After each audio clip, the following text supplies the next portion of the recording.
fate decided. Let's get this party started. Craven something scary. Hello, Sydney. KillJoy Jake. Don't you swear at me, you little shit! Don't you ever raise your voice at me! I am your mother! Nightwatch Zone. What's the boogeyman? As a matter of fact, it was. Get up! The collective has spoken. What's going on, everyone? Q&A Mondays, Lethal Collective. Jake's rocking out. Yeah! These are my favorites. Yeah. Unlike Garfield, Monday is my favorite day. Wow. Lasagna. Yeah. You're having lasagna for dinner. Lasagna. Little Garfield, right? Okay, lasagna. Yeah. I'm anti-Garfield, man. I eat What's on your spaghetti. hoodie? What's What? on your hoodie? I'm trying to look down. Oh, here. dude, you're shout out to my favorite rapper, Yurty G. I don't know if he's out there or not, but if he is, sometimes he watches. Sometimes he comes out of the woodwork and says hello. Guy sent me this hoodie recently. It's awesome. I love it. It's got little Freddy Krueger right here. I can't see. It's really tough. But yeah, Nice. little guy. It's cool. Sweet. Good stuff. Can Awesome. I just say again how much I love our new intro? I really do. Like Oh, that's good. I like the first one was great, Yeah. you know, with a little more upbeat, but this I'm finding myself like, oh yeah. I'm feeling it, man, every time it Nice. plays. So just Yeah. want to say, guys, I love our intro. Good job. Shout out tonight. Yeah. Shout out hey. tonight. Hey, well, hey, you know, Putting out sometimes you that win. intro, doing all the sexy voiceovers. I know. Wow. And you got the little collective that's spoken in the oh yeah. Mhm. You're like, Oh, yeah. oh, yeah. We haven't Oh, he even gets said it a up word, already. and we've already spoken. it I up. love it. Fate. I heard that, bro. All right. So look, real quick, you guys know what we're going to do here. We're going to be answering questions that you guys give us. We're going to try to answer as many as you can. So throw them at us. We're just going to give a blanket hello to you guys, Night Owl and Russell. Night Owl, making me think of the Watchmen. All right. Yeah. I love it. The Watchmen. I thought you were going to say stage fright. Dude, Dude, I will never see an owl again the same Oh way my after that God. movie. you are so right, man. We when that scene came up, I could just feel the look on all of our faces, kind of like, what the fuck are we watching right now, man? Oh my God. Oh, that was That's good, so man. true, bro. Oh my God. What's up, Nathan and Cody? And we have Maurice in the chat. Bonsoir. All right. Oh, wow. Love it. Love it. Love it. Jen is in the chat with us saying, hey, everyone. I hope all is well. I had a procedure done today that required anesthesia, so I will be watching and listening. Please like and subscribe. No spoilers or spamming. Love it. Facts. Love it. Facts. And hope you're doing good. Yeah, hope Yes. you're doing okay, Jen. Yeah, Rest up. Rest up. that's Yeah. right. Take care, Jan. Absolutely. Denisha's in the chat as well. What's going on, Denisha? Good to see you.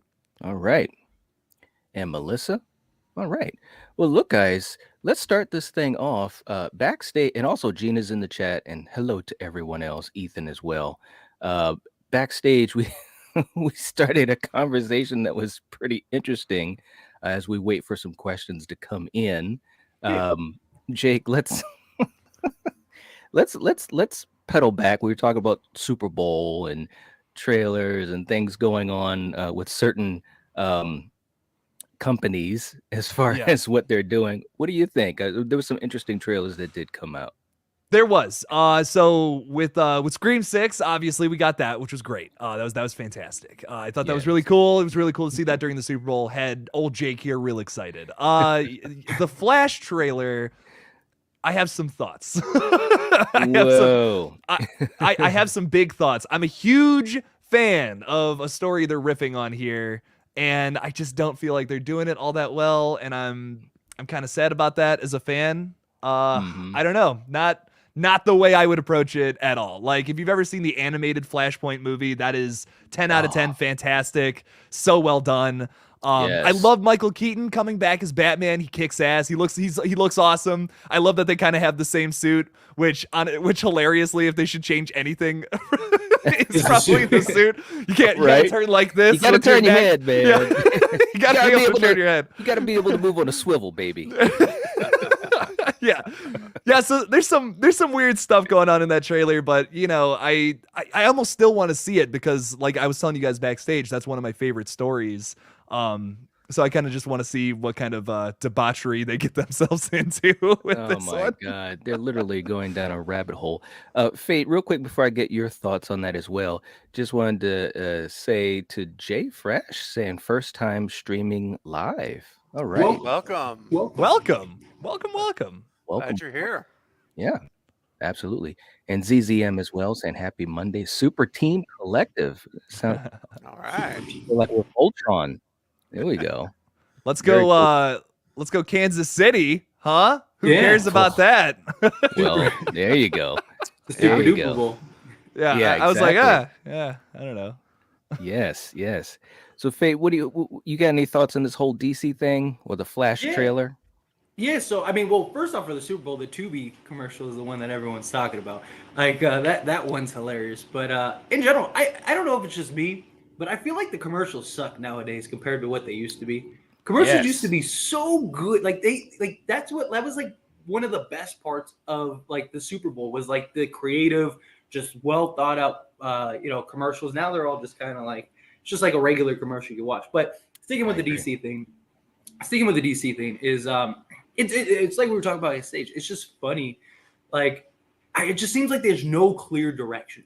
Like, one of the things that I was talking about backstage was that, like, when it comes to, like, DC, the casting has always been really well, right? Like, Yeah. Gal Gadot, great as Wonder Woman, right? The Absolutely. aesthetic, nice. You have Henry Cavill, right? That was a big thing. I don't understand why you're getting rid of him.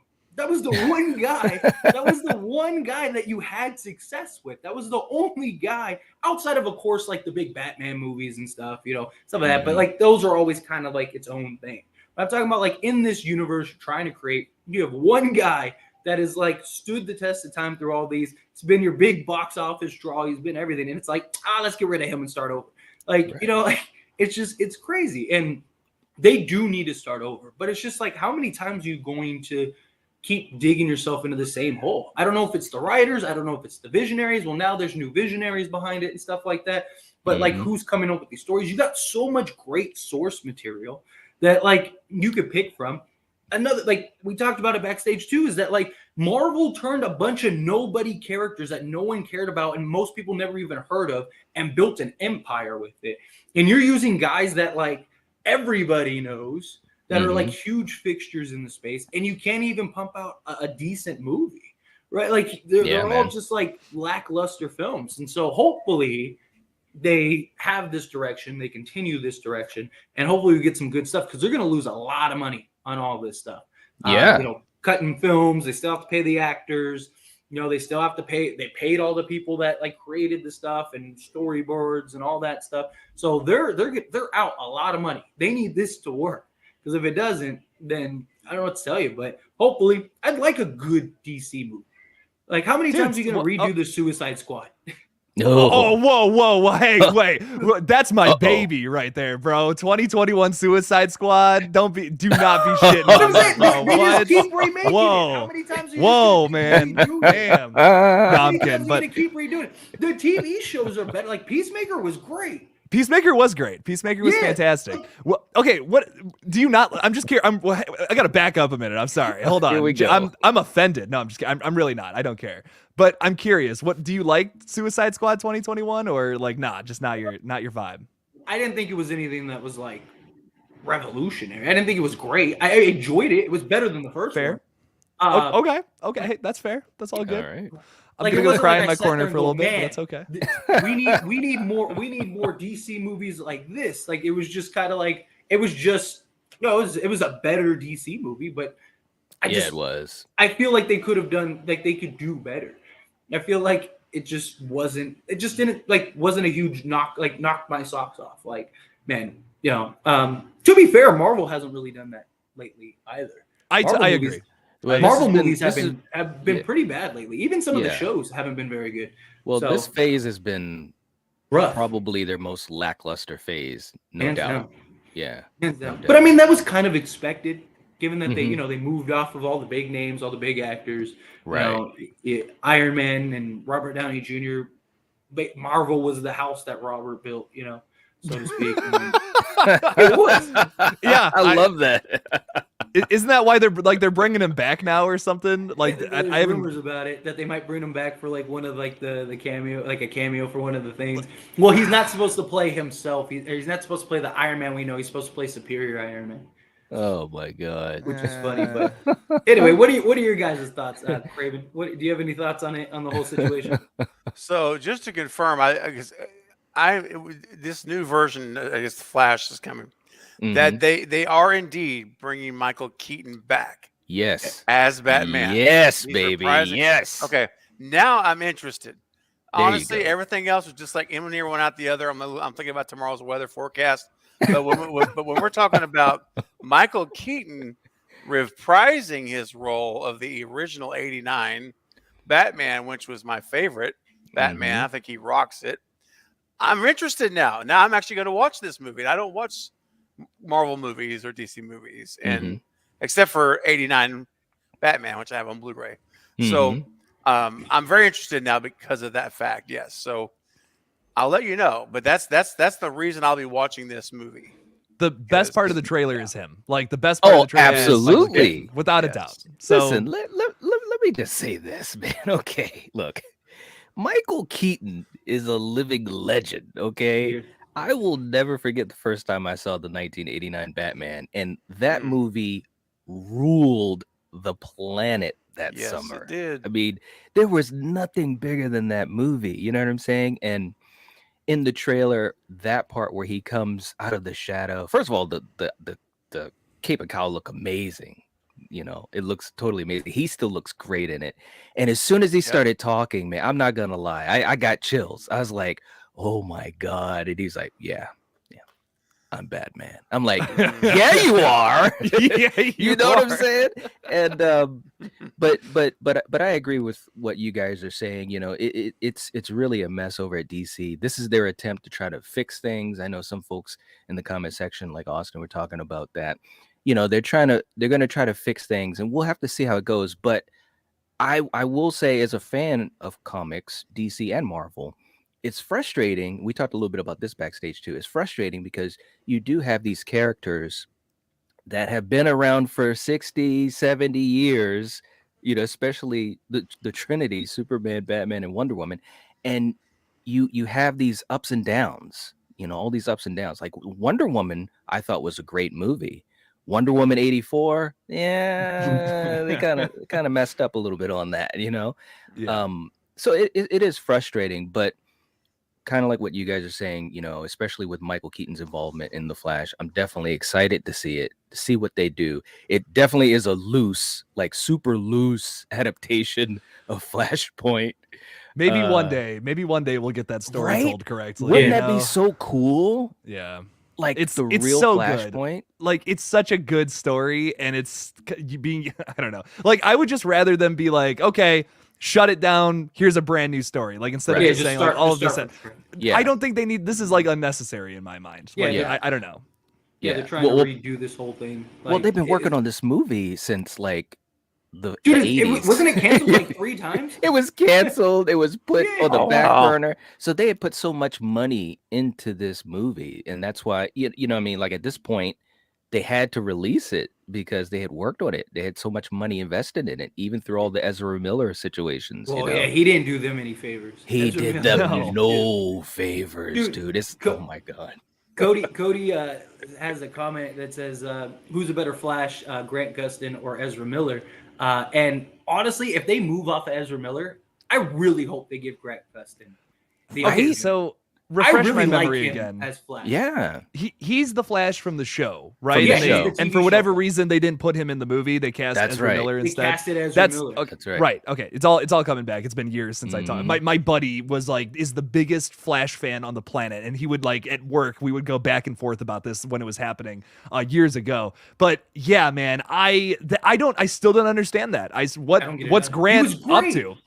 He's great. Yeah. He Why is was he not great. cast in the movie? He's It's crazy to me. just what a new season just came out. Like I don't think the show is very good anymore. I think the show itself is kind of falling off. But he's still great as Flash. Like I think he's got the look, he's got the personality, he's played the role for the last 10 years now, something like that. Yep. Like give the man his flowers and let him run the show. Like Yeah. like you're resetting it. Because Ezra Miller, I mean, well, who was it? Somebody did an interview and they asked Ezra Miller and asked about Ezra Miller, and he said, "We'll see how it goes." I guess he's in rehab now and stuff, trying to get himself right. And I don't want to give an answer, but we'll see how he is when he returns. Look, I'm all for chances. Like if he's willing to really get himself right and he's really willing to do what is necessary to kind of regain that image, then give him the opportunity. You know what I mean? Like we all make mistakes. We all have gone down those holes, maybe not to that degree, but we've all been in just rough spots in our lives. So yeah, give him the opportunity. But if they move off of Ezra and they hire anyone else to play the Flash but Grant Gustin, I'm telling you, I'm like, here we go again. Absolutely. Let's see real quick too in the chat to get some of these questions out here. One of our first questions from Halfbreed Music saying, what are y'all's thoughts on Gale being the only new character poster holding the knife upside down? Ooh. We'll throw that to you first, Jake. Maybe she's going to stab somebody with it. I looked at all the character posters today and I was looking for something like that. Like, is there something, some dead giveaway about, I got nothing. Like there is no consistency between the posters. I don't know. I was going to make that my focus of the video today that I posted. And I ended up just saying I'm just going to do a video talking about my predictions on who lives, dies as Ghostface. Cause I'm like, I got no suspicion on the posters about is this an indicator of a death? Is this an indicator on Ghostface? I have no read on the posters. I don't think there is anything unless it's so minuscule that it's maybe only the people who made the posters know, Cause I see where you're going there, my friend. I see where you're going there, but no. How about you? I agree. I mean, even the people did this with Scream 5. We got the Ghostface mask posters, and people were like, "Oh, Sydney has the mask this many meters away compared to the other one." People always try to go down those rabbit holes. I mean, I just think they're straightforward. I think they're character posters. Gale is the last of the OG, so you probably would want to make her poster stand out more than the others. I think it's just a simple, straightforward, it's just a character poster, right? I mean, I get it with this Scream 6 marketing. Every poster has had these clues and these little things that you can point at and go oh, what is this is something. But I think those character posters are just that. I think they're just character posters. They're all essentially the same. But of course, that's also the fun in this process is going down the rabbit holes and saying oh, well, Kirby has her knife, X amount away from her. Gale has hers upside down. She's getting ready to stab somebody. But I just think it's just a straightforward poster in my thoughts. But what about you, Craven? Yeah, I agree. I think they're probably just what you said. I think that, Gale, something to differentiate her from everybody else. So because she is the OG, so she should be a little different, right? She's earned that. So give her a special knife hold. But I will tell you one thing. And I don't want to get into spoiler territory, but I will say this is they put a poster out last week, probably about a week ago, maybe. It was a red poster. Do you guys remember this? It was red. It was the Dolby poster. Yeah. They put it out. Now, it mirrors the poster for Kevin Williamson's movie Sick. And I did a video on this because I wanted to highlight this. If you look at them side by side, they are nearly identical posters. And they did that because there is a massive clue in that poster of Sick as it relates to Scream 6. And if you guys have seen Sick and you know how that movie ends, I'm telling you right now, guys, I am very, very, very suspicious that they're telling us we're going to get, Jake, what I've been telling you since they announced this movie in February of last year, Debbie Salt 2.0. You know what I'm talking about. You've seen the movie, right? You've seen Sick. And that's another reason why I hate Sick. That's another reason why I did not like that probably movie. hate that. Yes. I mean, Poor it, like Jake. this is. I'm just saying. I'm not gonna. You know what? I'm gonna hold my tongue. Because it's a new movie, and people got mad at me for talking about bodies. 6 months after it came out, people got mad at me for that. This is a month old. I'm not gonna talk about it. But That's fine. No, But- there you go. And with Sick, it's on Tubi. It's free. it's free. Okay, everybody go can watch it. Yeah, it's free. Go watch There's it. no excuse. No excuse if you haven't seen it. I'm just saying to me that I don't see any. I just have to believe there is a point to that. That's all I'm going to say. There's a point to having this mirrored poster, not by accident. That's all. Yeah. Well, to me, Sorry, to Jake. me, poor Jake. I agree with you guys. With the character posters, I don't think there's really too much to glean from what we see. And Gail, being the OG, the last person standing, which is like, wow, to even say that. But I think that's probably exactly what's going on, is just to differentiate her from the rest of the cast. I don't think it's anything more than that, to be quite honest. And you, like you said too, Fate, just with the Scream 5 posters, with them holding the mask, there was nothing there. So but thank you for that question. We appreciate it, Halfbreed. Let's see, we got Edge saying, did y'all see where Samara is wearing a different outfit in her poster and not the green one from the trailer? Yeah, well, I mean, Jake, I'll let you start with that. I don't know. I wouldn't. I haven't seen actual footage of her running around in a different outfit. So until I see that, I don't know. I haven't seen, until I see more footage, I'm gonna just believe she was just dressed in something different for character posters. You know. Good point. Good catch. But I got to see it to believe it. How about you, Fate? Yeah. Likewise. I mean, look, again, character posters. They're marketing things. They're usually taken separate from when they're actually filming. They're usually not taking the marketing shots during that time. So, I mean, there could be a multitude of reasons. It might have just been Samara was in and out, or maybe they went to her. Maybe she was on the set of something else, and they were just like, "Hey, we need to get this promotional shot." It happens. It happens a lot. So, I don't necessarily think there's anything into it. I think it's just pretty straightforward when it comes to these, at least this poster, these character posters. It is a great catch. It is something that is interesting. Maybe there's something there, but even if there is, I don't think she's gonna be in this movie heavily. Maybe there's another scene we don't know of, right? Maybe she's not in the opening or something like that. There's talks about her being a professor, so maybe it's just maybe that's her professor outfit. Right, maybe that's what she's wearing, and then you get a brief scene with her in that atmosphere, that environment, and then you get the green ensemble. Maybe that's what it is, but I think it's nothing. What about you, Craven? I agree. I think it's no real impact on what we're going to see on screen. I think it's just these promotional shots were taken, like I said, probably a whole different date, time, everything. In fact, the ones with this, actually, I do know when these were taken because these were the very last things they did. And someone I know who worked at Mel's at the actual soundstage, who was there for a lot of the scenes, sent me over the image of guy who plays Chad, Mason Gooding. Gooding with the knife here, and he sent that to me. That this person took it on their cell phone and sent that to me, and he said, "Hey, this is the last day, the very last day before they're closing down the production."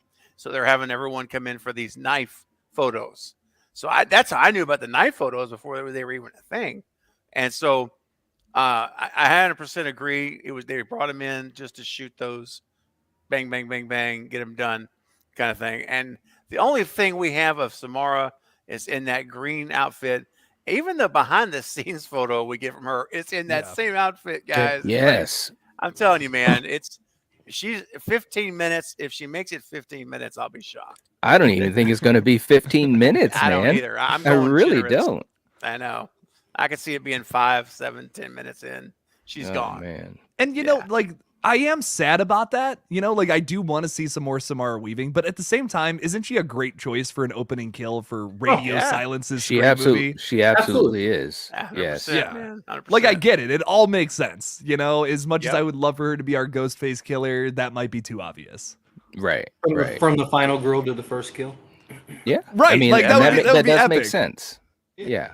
And she can pull it off. She can pull it off. I mean, I'm hoping that, you know, this opening kill will be iconic.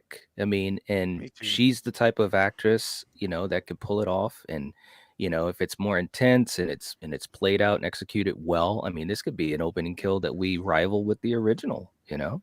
I hope so. I don't want a Vince. I don't want a Vince kill. Don't do the little one poke and it's over. I mean, this needs to be like knocked out, throw down, just epic fight. Mm-hmm. Samara's tough, man. She is, man.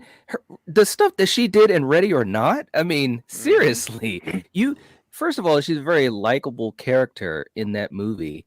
And for me, anyways, watching it, like, I was like more and more on her team as the movie went on. And then, of course, how resilient she was and the way, as an actress, the way she was to portray that, you know, she just has a natural charisma.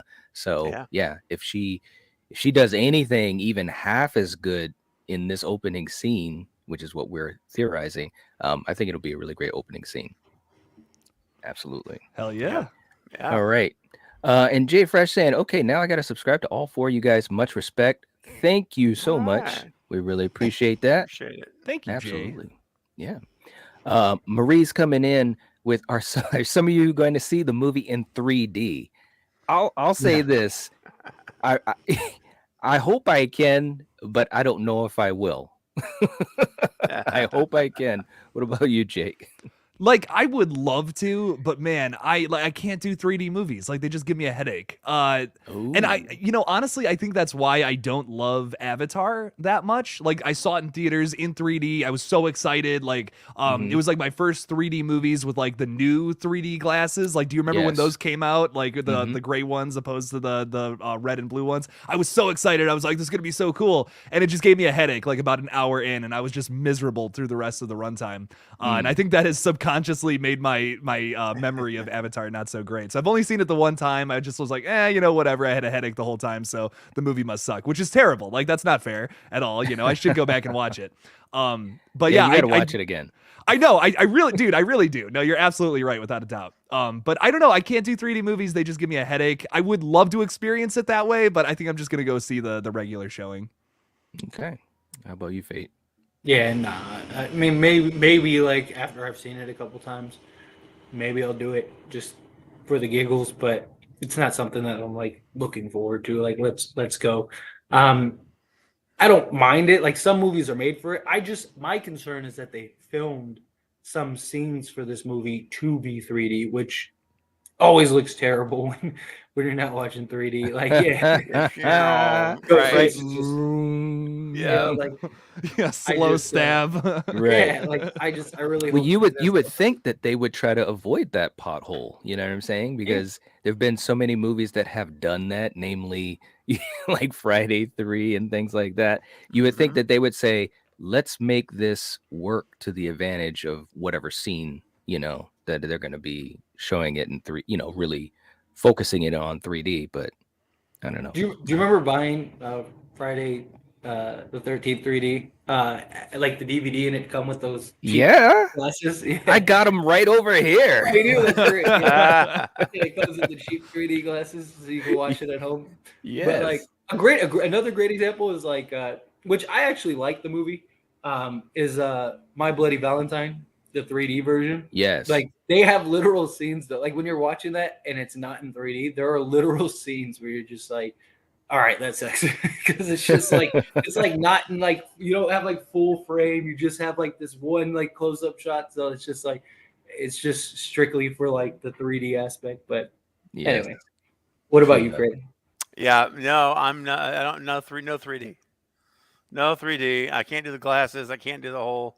I just want to sit down, nothing on my face, and just watch the movie normal. So whoever watches it in 3D, you guys, I'll be happy to hear all about it and what your experience was like. But for me, I'm no 2D, whatever standard version, whatever you call it, just the standard movies. Is all I'm going to do. Yeah, I can't do it. Can't do 3D. No. All right. I mean, when I was a kid, last time I remember doing 3D was Jaws. Jaws 3D. Oh, wow. When it smashes through the glass. Yes, dude. I had the so glasses. Funny. I saw it in the theater with the little glasses, dude. And that's like I got a massive headache when I left the theater. I think that's the last time I ever did it. You felt like you really did get attacked by the shark. I did, man. Left me with that big old headache. Oh man. Okay. Thank you so much for the question. We appreciate it. And we oh, that got me. We got Jason, the nice one. What's up, Jason? Good to see you, man. Saying there's been quite a bit of talk about the scene where Kirby and Detective Bailey, where she mentioned she's been investigating Ghostface attacks. This opens up the purpose of her coming back. Thoughts? Ooh, I like that one. All right. Wait, what do you think? Oh, sorry. My computer's making a weird. Well, I thought that's why I was trying to like say something real quick because I thought you were distracted. Yeah, sorry. My off topic. My computer's been making like the weirdest noises all day, and I'm terrified. Like I'm just gonna blink out of existence at one point. And my computer's gonna explode. I really hope that's not the case. This just bought these parts 4 months ago for my computer. It should be working best of its abilities. So I'm getting real scared here. But do you have your hard drive backed up? Is your hard drive backed up? Yeah, everything's everything's okay. So if you use your hard drive, you're okay. It's long term. Yes. Okay. Good. Okay, now it's good. Sorry. Okay, staying focused. What was even the question again? I'm sorry. Like my whole brain went blank when. Yeah. Let's start over. Let's move that back.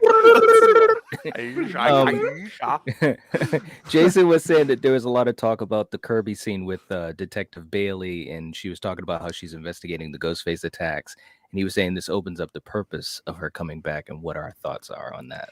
Yeah. So I feel you there. I think that's probably why she's back. I'd imagine that if she is working for the FBI, this is a personal thing that she's been probably trying to work on more and more with her career. And now, like with the events of Scream 5, I'm sure she was all over that at some point. Maybe we could, I don't know. Maybe she got in there at some point, talked to the survivors, and then now she is in New York City where it's all happening again. So I've seen a lot of people, and I've even pitched my own Kirby theory. I've seen a lot of people say she might be Ghostface, and I wouldn't rule that out. I don't think it's likely, but I'm not ruling it out because I feel like we don't know too much about her character now 11 years later, 10, 11, whatever. So I really think there's something to that. I think I'm kind of looking out for her in this movie. They're either going to make her a red herring or she's going to die. Or maybe there's a very small chance she survives, but I don't see it happening. I mean, they brought Judy back for the last movie and they killed her. I think the same thing's going to happen here with Kirby, which would be pretty sad, but at the same time, man, this is dark Scream. Like, this is dark, I don't give a fuck anymore kind of Scream, you know? So we don't care who you like anymore. Yeah, 6 survivors, nah, it's going to be half of that this time is how I see it. Nice. How about you, Fate? Yeah, I think it very well could just be a throwaway line. Although, didn't Bloody Disgusting release a report saying that there might be a potential Kirby spinoff because they wanted to do one with it might not have been Bloody. Somebody released it. Or I got a notification for it about how like there may be potential that there's murmurs of a Kirby spinoff. That they wanted to do one with Gale. They originally wanted to do one with Gale and Dewey, and they were like solving crimes, basically like Scooby-Doo. That never ended up coming to fruition. And there's talks about Kirby in that line of like, I've been, hunting down and solving Ghostface crime, stuff like that, that might actually be like a spinoff show or that sort of thing. I still think, one, she could die even if they did that, because this could just be how that story ends, right? Two, I still think she could be Ghostface, because like, say you did the spinoff show, what if the whole reason she's investigating the Ghostface attacks is just because she wants to see like, where did they fail? How did they mess up? Where did they go wrong? So that way she knows how to perfect it. She knows what people are looking for, because she's, an FBI agent, she's a detective solving these things. And like, you just have this like perfect mastermind Ghostface, and then we get the reports leading up. Because I've always wanted a spinoff, or like a TV show backstory, like Mickey, we've talked about on several occasions. So yeah, I mean, there's a lot of directions they could go with Kirby, in my opinion, but we'll see how that ends up playing out. But what do you think, Craven? Well, the thing about Kirby has got me a little concerned about her surviving this movie. There's a couple of scenes. One of them is it was in the Super Bowl, just in this last ad, where we had not seen this before. She's got her gun pulled on someone, and she's got like a bruise or some kind of an odd looking wound above her left eye up here in this area, which totally looks like it might be something that would happen by getting hit by a brick. If someone was to hit you with a brick, I could see that kind of wound. Take a look at that real closely. And then the other part of that bugs me about Kirby is that we do see Sam with Kirby's gun. Yes. Which means Kirby is incapacitated. Either she's injured or she's dead. And if she's dead, did she die a hero? Or did she die after Sam tried to attack her with a brick? When she was in a mask? Maybe she was in costume. And then she takes the costume off. I don't know. But those two things really have me concerned about Kirby surviving the movie, is whether she's good or bad because of that. I mean, having the gun is not a good sign. With Sam with her gun at all. Yeah. So I don't think Kirby's going to be bad. I don't. I know there are a lot of people, there's a big group of people that want to see her be a Ghostface killer. And if she is, I'll be surprised. I mean, I'll be okay with it. I'll be like, oh, wow, they actually went there. It would surprise me. I don't think they will. I think she's going to be, if she dies, she's going to live to the fourth act or the third act, because she's in the shrine. Remember in that image of her in the Super Bowl? She's in that shrine. I think that's happening in the very end of the movie. So I think we at least get her the whole movie, which we all wanted. We all wanted to see her.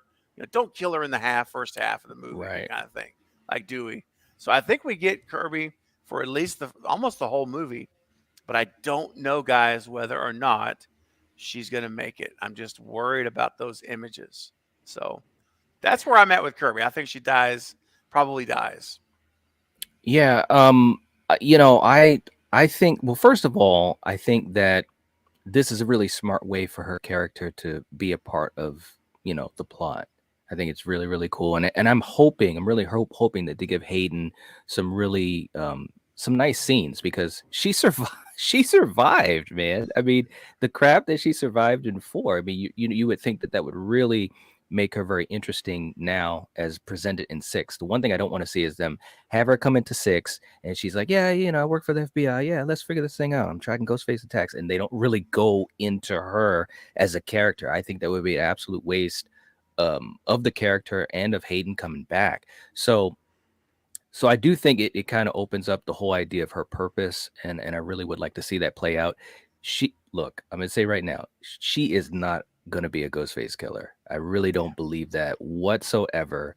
That's not to say it can't happen. And if they execute it in a really interesting way and it's good, okay, that's fine. But I just don't see why you would make her a Ghostface killer. To me, it just doesn't really make sense.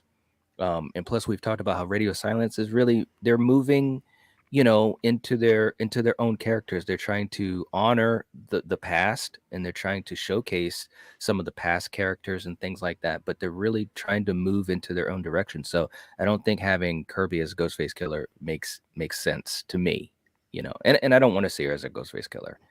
Yeah. And that's a really good really point with like this is a new story. You know what I mean? Yeah. Like that they're making a big point with that with this movie, I think. Mhm. You know, I haven't seen it yet, but that's just my guess based off of the trailer. It's a fresh tone where we're focusing on newer characters, less legacy characters, and that's fine. Like that, you know, I mean, you know, how many are we gonna get to Scream 100? And this is the 100th group of people that's coming after Sidney Prescott. It's gonna get ridiculous. Like I love that. I actually have always wanted more new characters in Scream, and I'm glad we're finally doing that. Or else it's gonna go stale. You know what I mean? I Right. love the story that runs through Screams 1 through 3, but even in 4, which that's my favorite sequel, I'll say it, but the story does feel a little forced at times. Like there are some times where I'm like, does Sydney need to be in this? Like this could be something totally different. I think Jill being the killer fixes all of it, Right. in my opinion. But like that just barely got off. You know what I mean? That just barely got off my I don't know if this was a necessary sequel or not,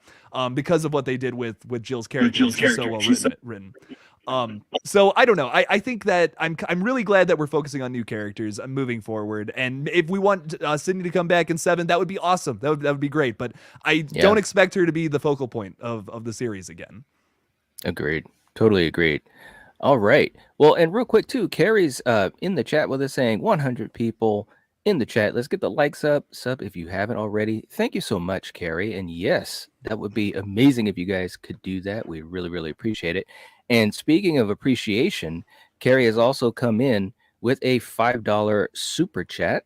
Thank you so Thank you, much, Carrie. Gary, we appreciate it. We really appreciate that, Carrie. And she's saying, so on March 9th, I bought 3D ticks, and then on March 10th, I bought the standard. I'm scared. Laugh out loud. Doing a video to compare the two. Doubt much of a difference. Wow. She's ready. I give you I would have done that the opposite. I would have had I don't think I could have watched 3D first. And then It's playing on the 9th though. I think that's why. Oh, you get to watch it. Is that why it's only the 9th. I think. Don't quote me on that, but I'm pretty sure it's only the 9th, right? And then it's like I think so. Got it. Okay, that makes more sense because I was like, man, Gary, you have the. I would. But yeah. Okay, that makes killer sense. idea. Yeah, killer idea though, for sure. You know, right? Yeah. Oh yeah. Very, very cool. Digging it, Carrie. Thank you. You're awesome. Yes, we appreciate it, Carrie. We really, really do. Yeah, we do. You're all right. Let's see. Greg was coming in with a question saying, New York, new rules. What do you guys think some of the new rules are? Oh, that's a good question. Oh, wow. I like that. Jake, what do we got for new rules, man? I mean, one could be, make sure when you eat rats that you season it correctly. It better be rule number 1, dude. This is a great question for a few reasons. I wonder if we get a scene like this in the movie or not. Like knowing that meta commentary isn't going to be as big of a focus. Like it's still obviously going to be there, but I don't think it's going to be as in your face as it's been in the past. I wonder if we still get a scene like this. Maybe Kirby kind of explaining the rules to us. Maybe, now that she's an FBI agent, maybe it's a little more like straightforward and less like Randy's approach to it where it's like movie dialogue. You know what I mean? It's great. I love it, but it does feel like movie dialogue. Maybe kind of Kirby's telling us the rules in like in a more like matter of fact sort of way. You know what I mean? Like, and it's like, okay, this is that scene essentially, but it's like, you need to stay safe. You know what I mean? She's giving it to you really, what's that show? Criminal Minds Delivery. You know what I'm saying? Like something like that. That might be a fun way to do it, and then someone could make fun of her for being so like strict and straight-laced when in the past she was so rebellious and like this loose cannon or whatever. That'd be kind of funny if we want to play onto that a little bit. I don't know I can't tell you what the rules are going to be in New York City, but I really do hope biting into a rat and making sure to properly cook it. I really do hope that is somehow a part. Nice. Nah, that's a horrible way to finish that thought. Okay, Fate, take it, man. God damn. I wonder how much of that is just like just Scream promotion, because it's like Scream is always about the rules. But I do kind of side with Jake here, where it's like, are we going to get that commentary? Are we going to get that scene where the rules are explained? Like Scream 5, you had Mindy kind of explaining the requel rules and stuff. All the rules changed after Scream 3, right? When Randy reset the rules, basically everything about the past, forget the past. Here's the rules going forward. And Scream 4 kind of followed that same suit. We didn't really get new rules in Scream 4 though, right? Like what yeah. were the new rules? Yeah, in we Scream did. 4? Yeah, What in was the classroom scene, right? Yeah. Classroom scene. Yeah, in the Oh classroom yeah, scene. yeah, but those weren't really. Those were more like just like this is. It kinda was what more was of Kind like of their version of yeah, Yeah. of targeting remakes and stuff, you know. Yeah, remakes. kind of Yeah. like if I was the killer, this is how I would go about it type thing, rather Mhm. than like that Randy scene where it was like, here's the rules, here's what you guys need to prepare for, blah blah blah blah blah. So I'm curious where if we get that in this upcoming film. I mean, I'm all for it. Like, have some structure, have a specific following, but Mhm. I don't know. If this really is supposed to be about conspiracy theories and stuff, I think they probably get away from the rules. I'm sure we have like some conspiracy dialogue, you know, where they're talking about whatever. But I don't know. We'll see. We'll see. What about you? What about you, Craven? Yeah, I really think that we're going to get a scene that, and here's the way again, this is if I was doing it, I would want to see Kirby and Mindy having a discussion. So it's like, they're talking about the investigation, and then Kirby's like, well, yeah, but this is something different. This is whatever. And then Mindy chimes in and says, yeah, but don't forget. And they had this dialogue where Kirby and Mindy are back and forth, basically going over it. They're assessing the rules and the state of where they're at if this were a horror movie. Like, this is what would be happen next. So I think if they don't, guys, what a huge missed opportunity. You've got Kirby back after all this time. I mean, and yeah, call it fan service if you want. But the fact of the matter is, every Scream film, like we just talked about, even 4, there is a rules moment. There's a rules moment, and so that's tradition, that's legacy. So let's keep it in there. I want them to keep it in there personally. Yeah. I want it to be Kirby involved with it and Mindy. That's what I'm hoping for. I absolutely 100% agree. They've got to have something, they can put their own little twist on it.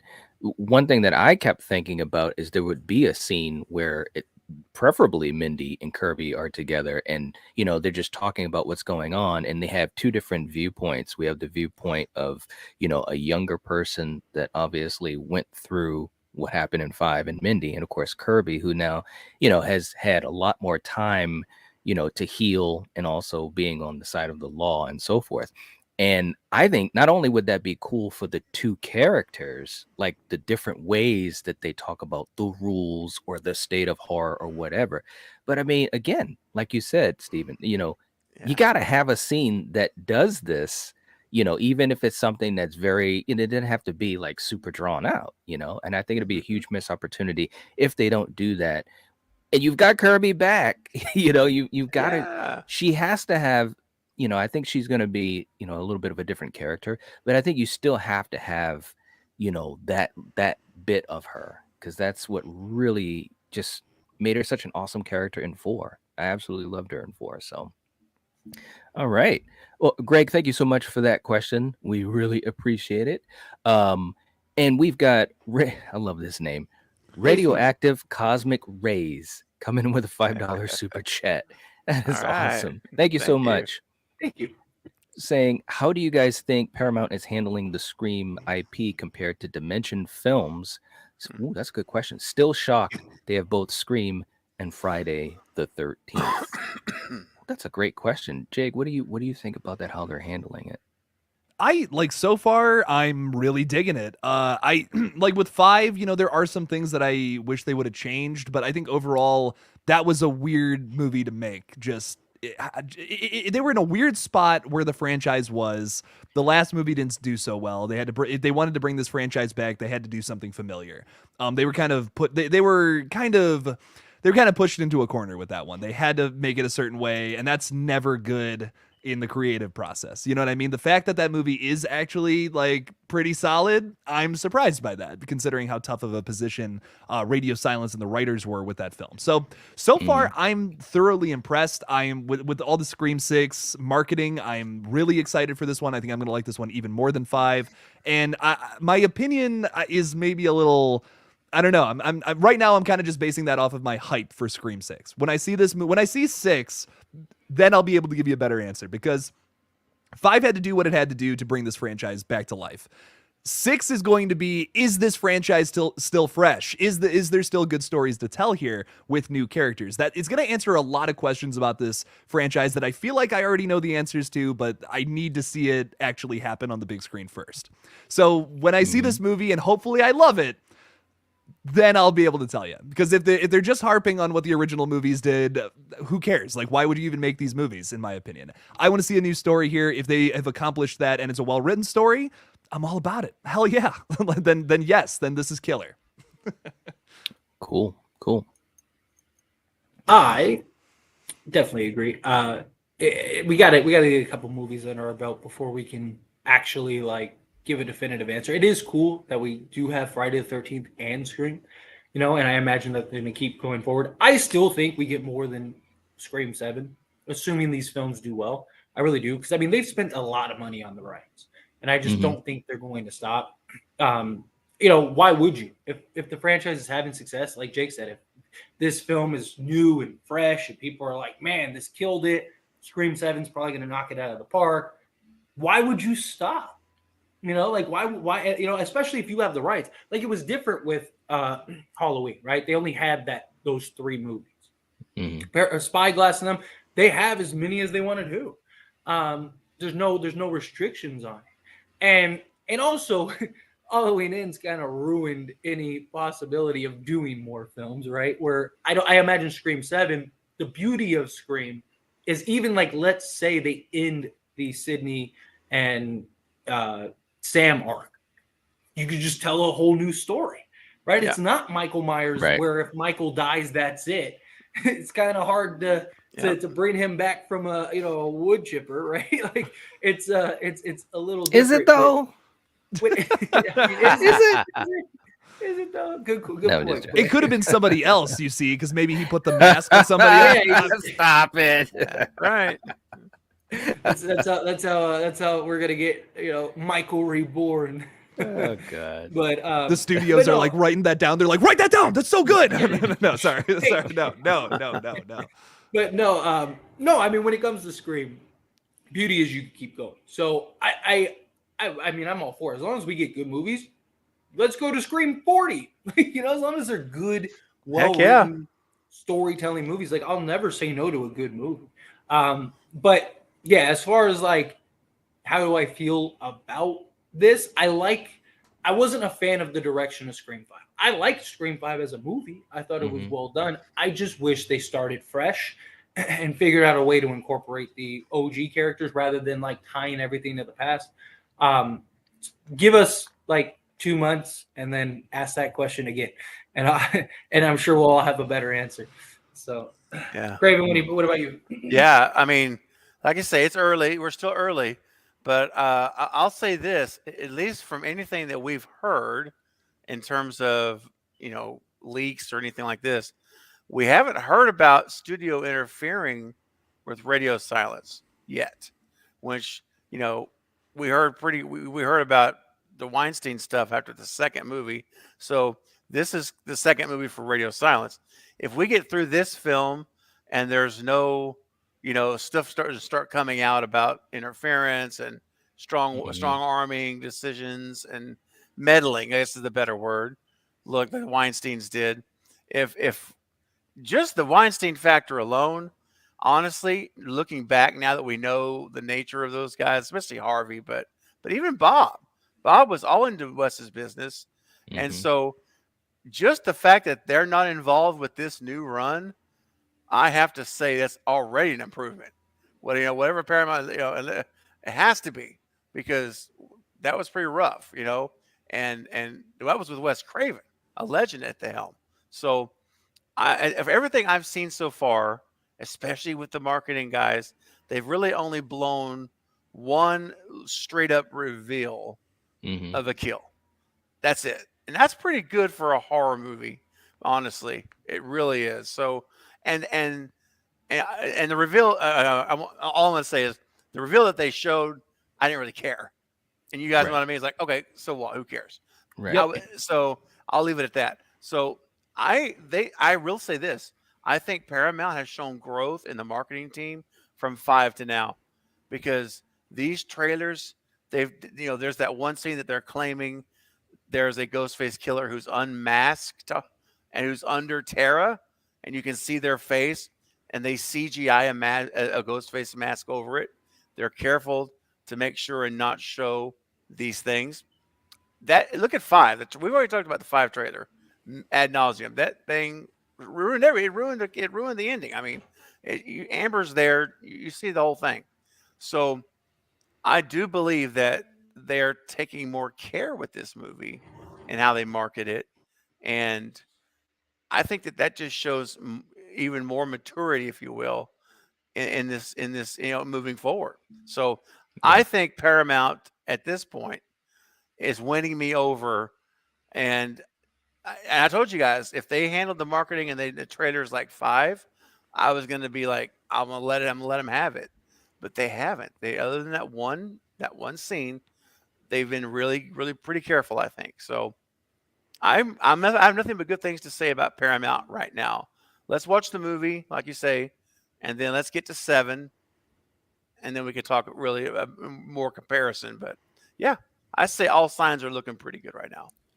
Yeah, I absolutely agree. I think Paramount has shown that they have a lot of care, for the franchise. I think they've done a great job with the marketing.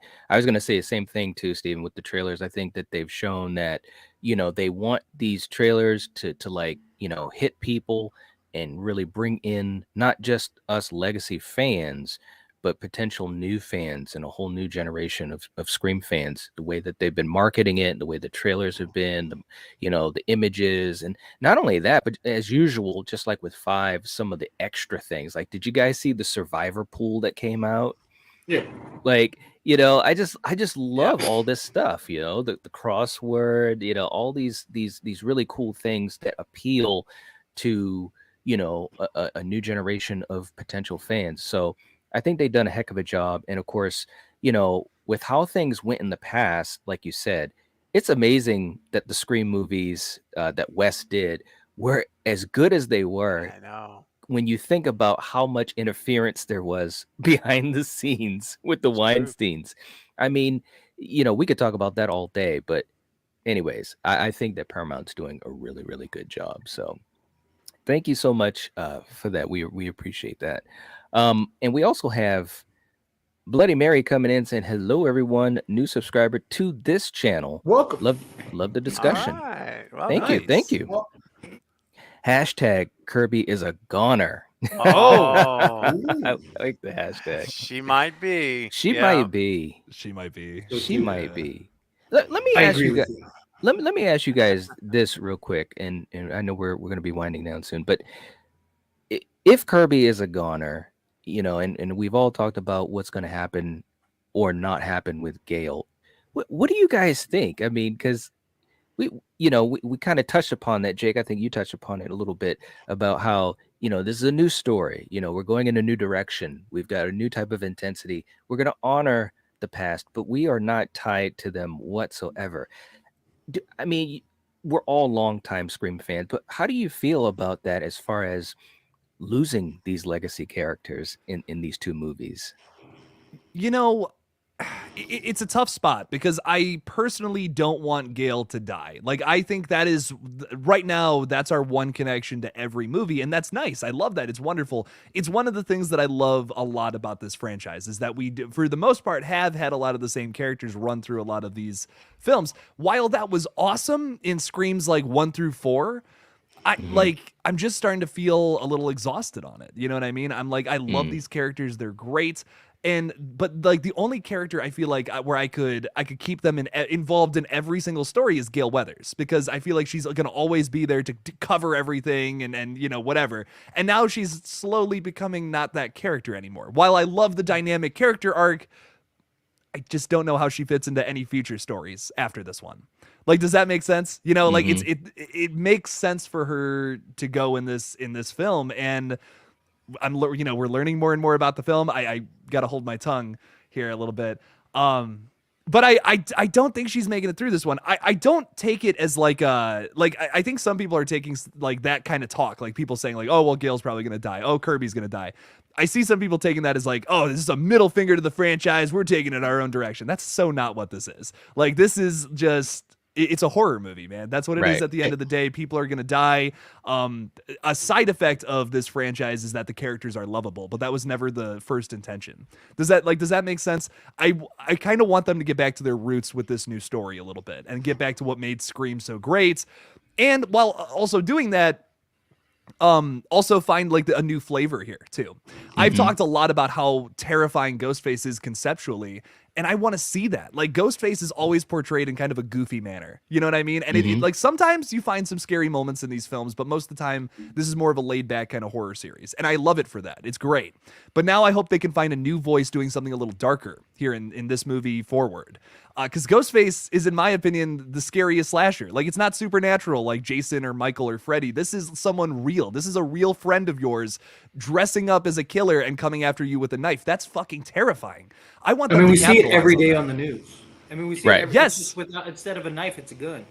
You know? Yeah, and it looks like they're finally capitalizing on the terrifying idea at hand here, and I'm kind of excited to see that. I'm kind of really excited for this film almost more than any other sequel for that reason, because I've always thought that Ghostface conceptually was the scariest slasher, and now we're finally seeing that come to fruition, where it's always been a little goofy. You know, it's always been a little goofy in the past, and I want to see it get darker, but still feel Scream. You know, I don't want to lose. I don't want it to just completely lose that and turn into every other slasher franchise, but I do want to see it get darker. I want to find that middle ground between those two things if we can. If that sucks, cool. We'll go back in 7. We'll go back to how it was. But I want to try. You know, can I, and Faye, before I get to you on that, I just want to say something real quick. Jake, you hit that right on the nail, because Ghostface definitely, the fear, you know, the horror in this type of a story can be like, boom, like just so ridiculous. And, you know, the fact that the other versions and the other movies, you know, they do have those moments, you know, like you said, the goofy moments and so forth. Like, that's fun. That's what makes the franchise fun. But also, I think it would be great if they could get a little bit more of that darker tone, and you can still have fun with your characters, because these movies are still about the characters. But Ghostface, as far as how he attacks, like we saw in that scene, in the bodega scene, like that looks scary. That looks serious. That looks like he's not playing around. He's going to take care of business. He's not going to trip over a can of soda. You know, he's not going to get hit in the groin and go, oh, you know, that's not going to happen with this particular Ghostface, at least not in this particular scene. And I'm all for that, because now it's something different. We don't really know who. Is this person one of our characters? Is this someone that we don't know? Is this someone that's hired to be a part of this situation? That's scary. You know, and I hope that it looks like we're going to see a lot of that in this movie, and it'd be great to see that peppered in to the franchise from here on out. We can still have fun. We can still have some meta moments. We can still have some jokes, because we have some great characters, some really interesting characters. But Ghostface, when they're in that subway and they're looking around, they're like, you know, I mean, obviously we don't hear a lot of dialogue, but what I'm hearing in my mind is, uh-oh, okay, who is Ghostface? We are in a load of you know what right now. That's a vibe that I'm all for. I love that. I agree wholeheartedly, man. And like, I'm sorry, one more thing to go off of that, and Fate, I swear to God, we'll pass it to you. I'm sorry. So sorry again, but I can see that whole sequence going one of two ways. This could be a Tatum in the garage scene again, where it's played for laughs and we get a kill, and that would be great. That's the typical Scream MO. I want this scene to be fucking terrifying. Like, I want to be like petrified and feeling the claustrophobia of like being trapped on this bus with someone, or not a bus, but a train with like a killer with a knife coming after me, and you don't know who it is. Like, everyone is dressed as them. That's horrifying, man. You can make that sequence so scary if you wanted to, but typically Scream wouldn't do that, and that's okay. Like, I love Scream for doing what it's done. It's awesome. But now, I've seen that before. We have 5 movies of that. Let's take it in a new direction and see what happens. Like, I want to see this franchise evolve, not just stay right in the same place. You know what I mean? This is a great horror franchise. It has the potential to be even better, I think. How about you, Fate? Yeah, I to kind of piggyback on the last point, and then I'll touch on like the OG characters. Is I mean, look, this is an R-rated slasher. Make it feel that way. You know, it's that simple. Yes. It's an R-rated Mhm. slasher movie. It's not PG-13. It's R-rated. I want it to feel that way. I did feel they did a better job with Scream 5. I feel like Scream 5 did a much better job of just like no nonsense Ghostface, right? Like think of all the kills. Vince, there was no like they weren't really playing with the food. The only one that really got toyed with was Tara, but that's because they wanted her to survive. And that's how I want to feel.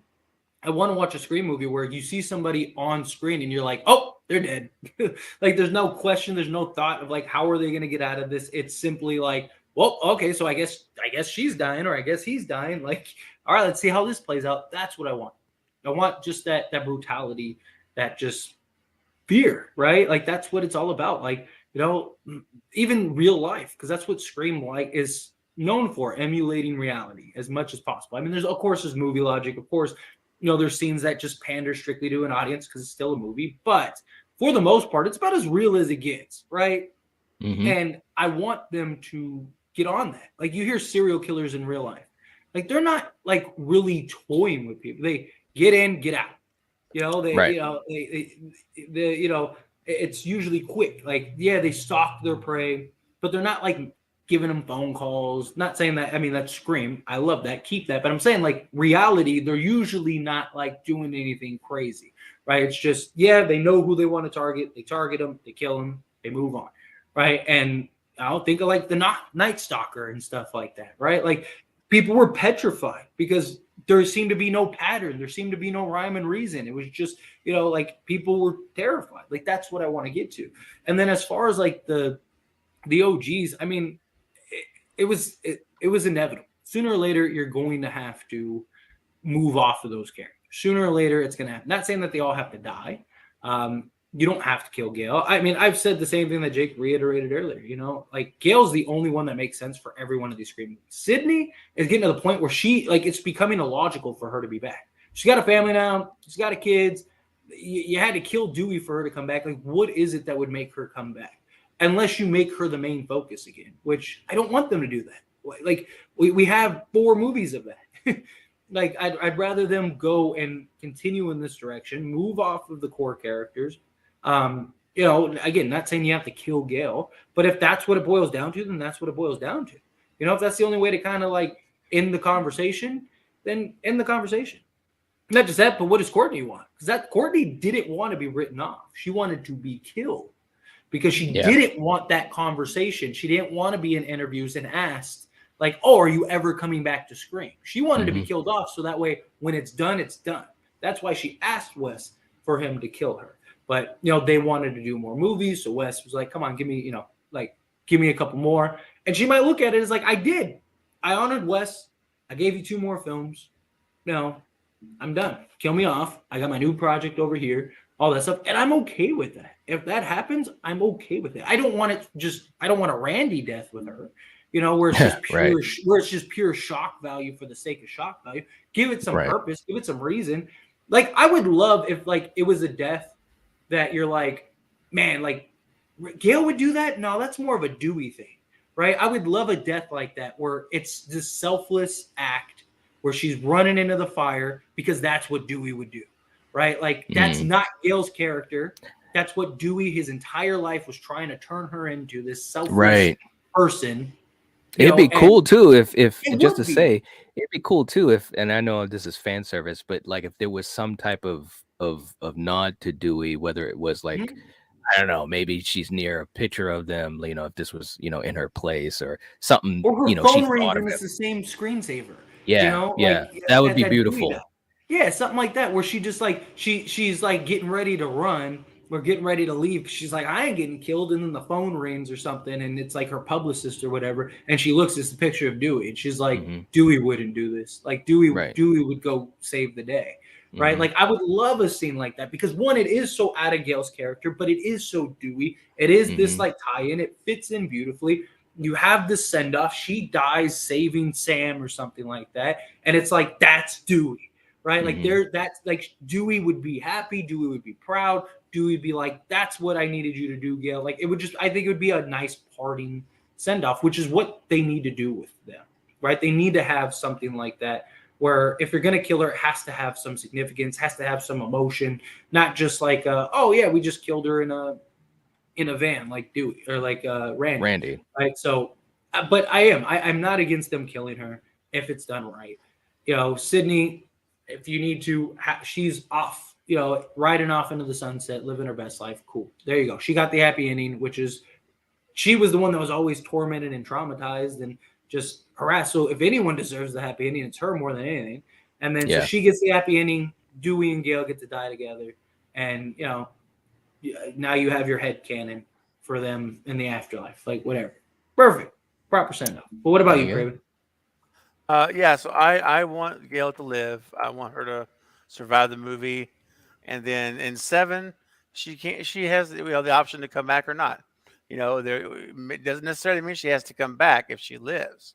So I'm personally don't want to see them go the route of killing Dewey, then killing Gale in the next one, and you know, and then who knows what's going to do. And if 7 will hold with Sydney or whatever. But I do think Kirby.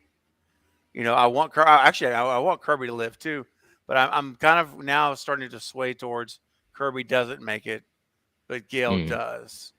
I think one of them does.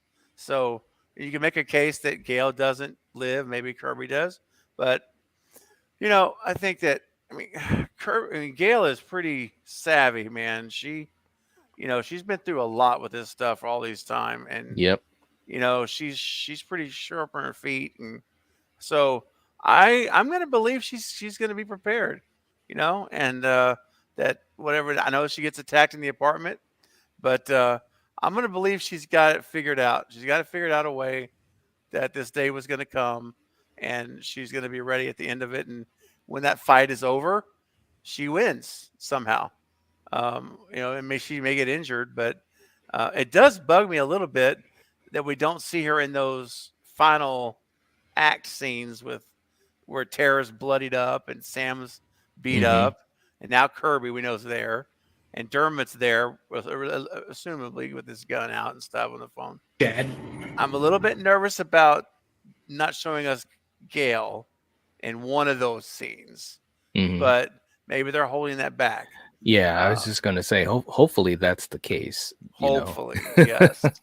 I'm a little nervous because in the trailer for 5, we got to see Sydney and Gale in the 3rd act in the trailer, and we knew they were going to be there in the end. And I mean, it could be like you said. Maybe she just got hurt and she's in the hospital or something. And that could be too. Maybe that apartment attack happens and she's in the hospital, and they're like, you know, she's like, "Go get him. Don't worry, we're gonna go get him." And yeah, and that's it. And that's what I'm hoping for, Fate. I want it to be that way so that she survives.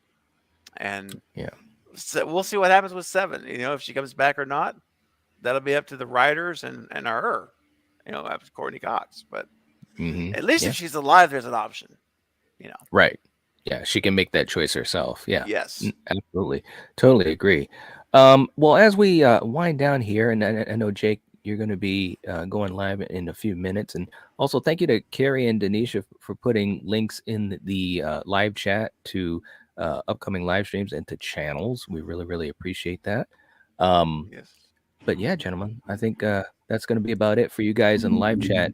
We really appreciate all the comments and questions. We couldn't get to them all, but if you'd like to leave us your thoughts in the comment section, let us know some more of your theories and questions, and we can discuss it with you and the community in the comment section. Also, if you have not liked the video, please do. That would really help to support us, and we absolutely love you for doing so. So, anyway. Hey, Knight, before we go, I just want to say real quick, tonight on my channel, I'm live streaming at 9:30 Central, and I'm bringing it up because we're going to have the world premiere of the trailer for the Halloween fan film, The Shape of Halloween, by our good friend of the collective, Brett James Bishop, who is the writer-director, and he's finishing the trailer. Literally, he's messaged me earlier. He's finishing it up now, and so it's going to be tonight. He's not, you know, he's going to show it everywhere starting tomorrow on his Indiegogo and stuff, but he wants to premiere it on my channel tonight. So if you want a sneak peek of the trailer for the very first time, come by tonight at 9:30 Central Time, 10:30 Eastern. He'll be on the channel with me, and we're gonna watch that 2.5, 3 minute. I think it's like 3 minutes long. So it's gonna be a nice big trailer. So come check it out, guys, because it's gonna be awesome. I do not have a link set up for the stream, so if you're new here, just go to my channel, Craven Something Scary, subscribe, hit the bell icon. I'm gonna be setting up the stream right now, literally when we go offline. So it'll be up in the next 15 minutes. So All right. hope you guys can make it. Awesome, man. Awesome. I can't wait to see it. That's Me great. too. I'm very excited. Very cool. All right, guys. Well, everyone in the live chat, thanks for hanging out with us. We really appreciate it. We'll be back on Fridays, the collective, but Jake will be on in a few minutes. I'll be on at 8, and then Steven will be on later on tonight. And Fate is always on. That's how he rolls. All right. So we'll catch you guys later. The collective has spoken. Peace out. Bye, guys. Peace.